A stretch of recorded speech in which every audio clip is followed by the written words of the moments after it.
right? I don't know what YouTube is doing.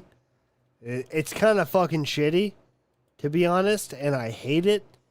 But fuck it. Who cares? I have to keep fucking going back to the same shit. And now what? I'm doing a different stream now? That's ridiculous. It's fucking ridiculous. What did I do? I haven't looked at my emails. I've copyright audio, maybe. But now, apparently, now I'm cut off to an entirely different stream. Holy. All right, bad stream. It's a stream now. I'm not going to say it's a show. Bad stream, okay? Because I couldn't plan any of this shit. What the fuck is happening here? We are back, damn it. God help us all. Chris Presley, K. McDuck. I know, man. All right, we're going to do some, let's do some send-offs with fucking Dimitri here. We have a show tomorrow, so make sure that it goes well. Yeah, I have no fucking idea what happened there, man. The YouTube-ness is just awkward. I understand, but they're trying to hold me down. It's the Rothschilds. The Rothschilds are holding me down, bro. They're holding you down and putting it to you without consent. I'm saying legit because I used to have this stupid gimmick where my middle finger used to be just showing my asshole to people on stream. Somebody I hated just showing my ass cheeks, all right? I got away with it for so long. And it took one stream after fucking 3 years to shut me down. So I wonder what they're doing, you know? What's the agenda? You probably started to spread your cheeks a little bit too much and show an asshole, and that's where they have to draw the line. That was done from day one, unintentionally. I didn't mean to it, but apparently too much was shown. But I was still kept on YouTube. I hate to talk about this now, but this is my YouTube life. This is the life we live, right? Hey, guys, try to give me likes, you know. I wasn't like that. It was more like my fuck you. I'm fucking everybody, and I'm going to give you the enter hole. I'm going to give you the enter hole. I'm going to show you the path. I showed everybody the path on the internet. You know what I mean? Yeah, it's a shame you create like such a genius gimmick like that, and then they force you to abandon your life's work essentially and start. I love the sarcastic tone of when you said genius. You're a good man. You're great. Yeah, of course. It's your show, brother. Like, honestly, I'm learning a lot. Like I said, I wouldn't do everything the way you're doing, but I appreciate the energy and the spirit. And nobody's gonna do the shit the way I'm doing it. It's because it takes a couple beers to do it this way. But hey, I got multi cameras here. I got shit going on. All right, and you can't fucking change that. I got a green screen going on. I can do karaoke when I fucking want to. I'm having the fucking time of my life. I'm having fun. And if you can't do a show when people see that you are having fun, other than like, oh, thanks for coming in, and please, by the way, I know this might be the 52nd episode, but this is the 53rd, and I'm going to remind you again what my link is for donations. So, by the way, give me some money, but we all know that's an option. We have an option here. I'm going to let you know of my creative outputs, and if you want to fucking throw money at me, then you're more grateful than anybody else in the chat. All right? That's how it works. All right? And I love just to fucking throw new experiences out there on my channel, which, by the way, some people are asking, what if I were to live stream tomorrow? Is that a no-no? Oh, yeah, you could live stream from there, like from your phone. I don't give a fuck. All right, cool. By the way, and I want to show just before you go, this is a great fucking setup, man. This is your place. I'm not gonna. Okay, all right. I'm not gonna get into it because this might. I'm not gonna dox you. I'm not gonna dox you. But it's a great fucking place. If I'm gonna, if I'm gonna, easily find the location online. if I'm gonna show the area, then people are gonna fucking find it. I don't know who's watching, so I'm not gonna go that far. But it's. Go ahead. We have tons of protection. We have sketchy landlords with sketchy businesses here. A bunch of people, probably criminals, with luxury cars parked outside. Hell yeah. Pizzagate symbols in front of the fucking porn shop. Okay, this is not a place you want to go stumbling in. Least of all, What are we have the Pizzagate symbols? Go deeper into that. What's the Pizzagate symbols? Bro, the world is run by pedophiles. You can't turn over a fucking single rock, open a single door without bumping into I know that, but don't tell me you're some kind of like Asperger guy who's like gonna turn any symbol into pedophilia. I believe you, but what are the symbols that you're seeing? That's all I asked. It's the identical FBI pedo Pizzagate fucking stupid ass symbol with the triangle, with the little triangle and all that shit. You'll have to show me. I don't know. Is it a piece of pizza or is it not? I don't know what a pedophilia symbol is nowadays. I watched a video where apparently the bright pink and blue stripes of the LGBTQ flag are all about pedophilia, and I believe it. Well, yeah, so that's the map symbol where it's those colors from the rainbow, but just those three tricolors, and that I guess stands for MAPS, which is minor attracted persons. That's what you're thinking of. He's based, bro. He's based, and it's so funny because it's a light pink with a light blue, which is the colors we were raised upon, boy and girl minor, right? Yeah.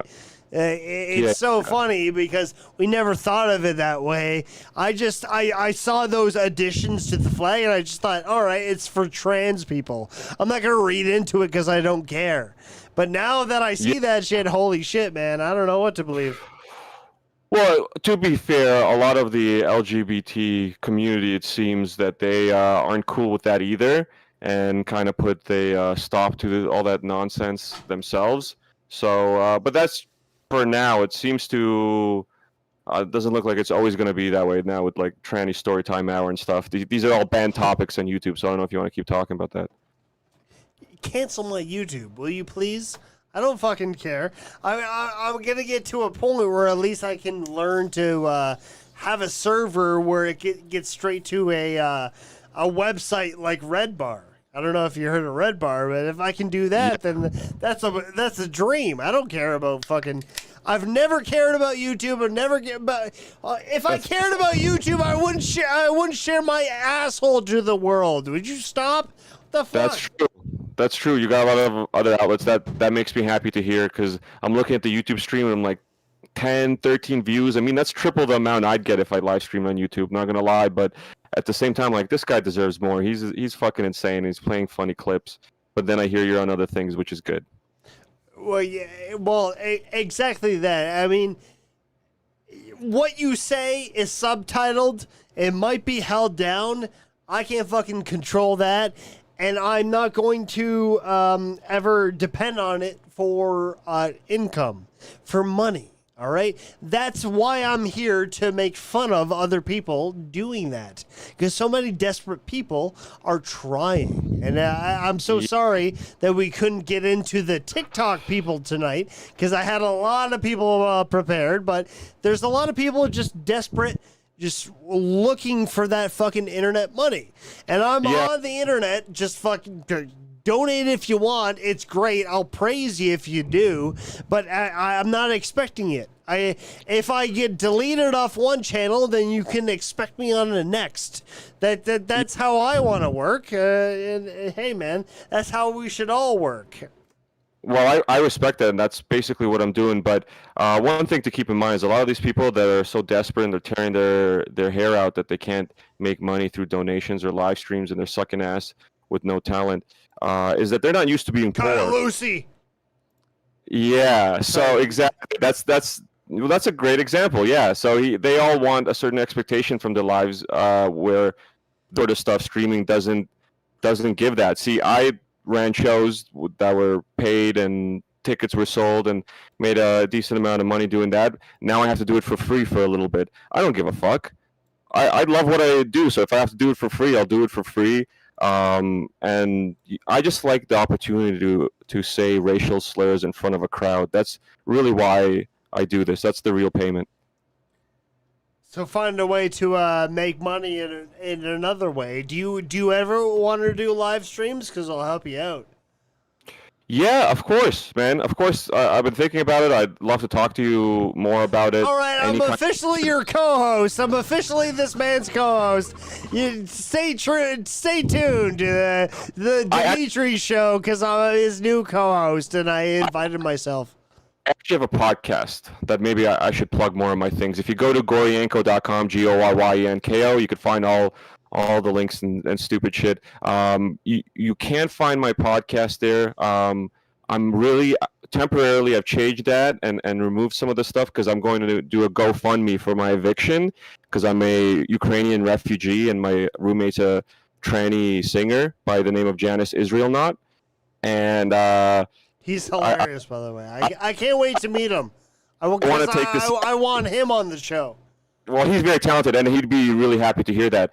But I want to take this to CP24, and I just want to kind of lay low with my website there. But yeah, I had a podcast that I ran for a while. I haven't done a new episode in like a fucking year. It's called The Pedophiles, like spelled like the X-Files, but ped-o files. And we just talked about Pizzagate and conspiracy theories. And then I had a bunch of Toronto comedians on as guests for like 70 episodes. So if you want to get a taste of what Toronto stand-up amateur fucking comedy is, that's a good place to start. Sounds like you need a live stream, my man, and I'm your man to hook you up. That's the new live stream wherever this guy figures out his shit. I'll be his co-host, and I'll learn to shut the fuck up, and this guy can talk, all right? Dude, look at how ghetto this thing is. This is a USB mic. Okay? We didn't get into full detail of all the comedians I wanted to cover tonight. You were doing a lot better than everybody else, believe me, all right? We covered some guy tonight who was on the Howard Stern show once, and now he's doing a podcast with little fucking dolls in the background. His only backdrop is a tall little shelf with Funko Pop dolls in the background. He's 40 years old. That's Ray DeVito, if you ever want to look him up. Really? Is it brothers of Danny DeVito? Or related in any way? Yeah, you wish. You wish, bro. Okay. If he was, I'm sure he had a little shared money, all right? No. I'm sure he gets that a lot, but no. People are not allowed to be funny anymore, so they invent all these ridiculous ways that are not interesting or not entertaining and definitely not funny for anyone, like the dolls idea. I saw one guy, comedy bar show performer, posted a poster for a show with a caption, and somewhere in the poster the caption had read something like the most depressing comedy show ever, because he's like this incel, like white guy, liberal, like fucking douche. Yeah. And even one of their own people commented on that, like quoting that, like the most depressing show. Like, you shouldn't be saying this for a comedy show. Yeah. Who's going to pay money to come to the most depressing comedy show? Have you seen at Comedy Bar, have you seen they do Sunday Night Live? Have you ever seen that happen? Sunday Night Live. Can't say I have. It's just their interpretation, their try at Saturday Night Live, obviously. Oh, who's the host? Do you know who the host is? Is it the Marlene or something? Which, by the way, I have a bit tomorrow about making fun of open mic hosts, so you're not going to go in between every act and introduce the next comedian, are you? Yeah, I'm going in between every act and doing. So I'm gonna make fun of you tomorrow. I'm sorry. My opening bit is making fun of open mic hosts. All right, this is a sneak peek because American hosts they don't do that shit, right? It's all right. A host comes out. You have comedians coming out, and a comedian's job is to do their tight five. They do their tight five and to remember who they're setting up. They're setting up the next comedian. They introduce the next comedian. Yeah, that's done for sure. But no, I'm used to doing it this way. Most people here Don't definitely say do it I. this way. Don't say I. All of Canada is used to doing it this way. Everybody does it this way. I don't mind it because I'm kind of like the star of the show. I don't really have a headliner. Exactly, and that's why I'm going to make fun of you, but not you directly, because I've met so many open mic hosts. Oh my God, a sneak peek. Oh God, right by fucking Christy Pitts. Christy Pitts, there's some bar that has some comedy show there. Can you help me out? Do you know what that bar is named? No? Christy Pitts? No. Sneaky D's? No. Not Sneaky D's, no. Nothing fancy? It's some fucking it's some New Zealand South African guy who's hosting the show. Bobby's Boys? That one? Okay, you know this guy? Because that's who I'm ripping on tomorrow. Ariel Kagan, right? Ariel! Yes, Ariel! He's I got kicked out of his show. I'm going to tell the story tomorrow. Dude, please tell that story. Please tell all the stories of all the what opinions you have of Toronto comics. But it's based on being